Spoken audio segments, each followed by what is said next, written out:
Vous les cieux, bénissez le Seigneur. Surrexit Christus, Alléluia.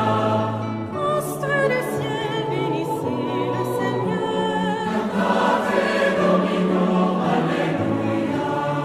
Souffles et vents, bénissez le Seigneur. Surrexit Christus, Alléluia.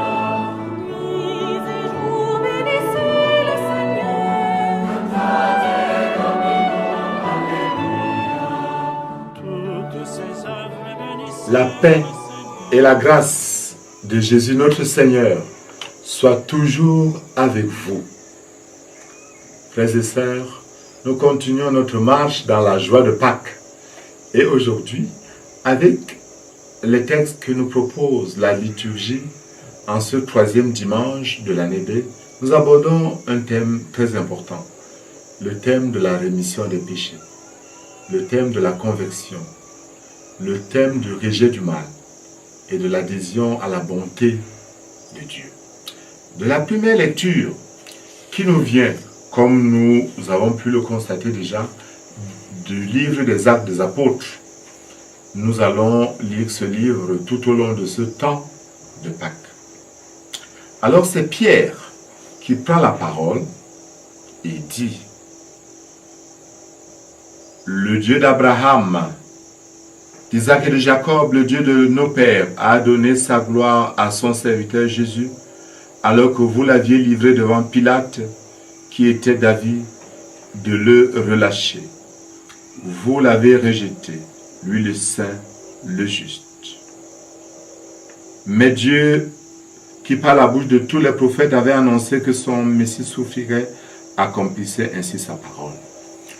Et Saint Pierre conclut, comme il le fait souvent, parfois la demande de la foule. Ici, il n'y a pas de demande de la foule, c'est lui-même qui dit: convertissez-vous donc et revenez à Dieu pour que vos péchés soient effacés. Il s'agit en tout premier lieu de ce thème qui est récurrent dans la Bible, la conversion. C'est-à-dire le changement radical. Le temps de Pâques, qui est un temps de joie, qui est un temps de fête, nous donne de découvrir quelque chose de spécifique. Nous ne nous convertissons pas parce que nous avons peur. Nous convertissons, c'est-à-dire nous laissons quelque chose de mièvre, quelque chose de pas merveilleux pour embrasser quelque chose de formidable. Jésus, avec sa parole, qui nous libère de tout. Voilà pourquoi la foule, entendant toujours Saint Pierre, disait: que devons-nous faire, frères? Et Saint Pierre à nous aussi dit la même chose: convertissez-vous, c'est-à-dire faire le choix de la vie. La deuxième lecture qui nous vient de la lettre de Saint Jean nous le précise très bien. C'est toujours la première lettre au chapitre 2. Mes petits enfants, je vous écris pour que vous évitiez le péché. Mais si l'un de vous vient à pécher, nous avons un défenseur devant le Père, Jésus-Christ, le juste. Il est la victime offerte pour nos péchés. C'est la deuxième annonce de ce dimanche, l'annonce de l'appel à la conversion.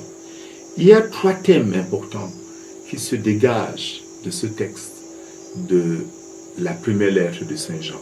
Il y a d'abord le thème du rejet du péché pour s'attacher à Dieu, pour s'attacher à l'assurance que donne la foi.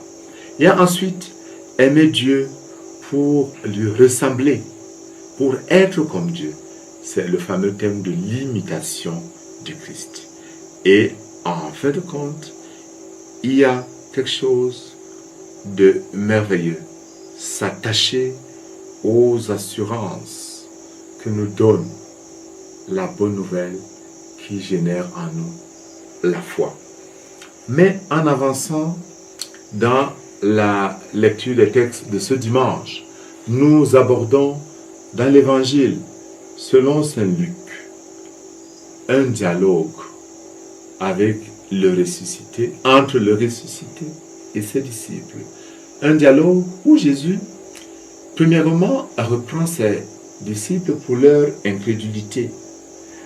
il leur dit, vous n'avez pas cru à la parole que vous ont dit les femmes. Me voilà, vous êtes bouleversés, touchez moi, je suis vrai en chair et en os. Si vous avez quelque chose à manger, donnez-moi, je vais manger, pour avoir encore un signe de la véracité de sa résurrection. Mais après, Jésus va plus loin en leur expliquant de nouveau le sens des Écritures. Il fallait bien qu'il souffre, lui le Messie. Il fallait bien qu'il connaisse la passion. Il fallait bien qu'il meure. Et après cela, ressusciter. C'est bien, dit-il, ce qui était annoncé par l'Écriture, les souffrances du Messie, sa résurrection d'entre les morts, le 3e jour. Et Jésus termine alors, et la conversion proclamée en son nom pour le pardon des péchés à toutes les nations, en commençant par Jérusalem.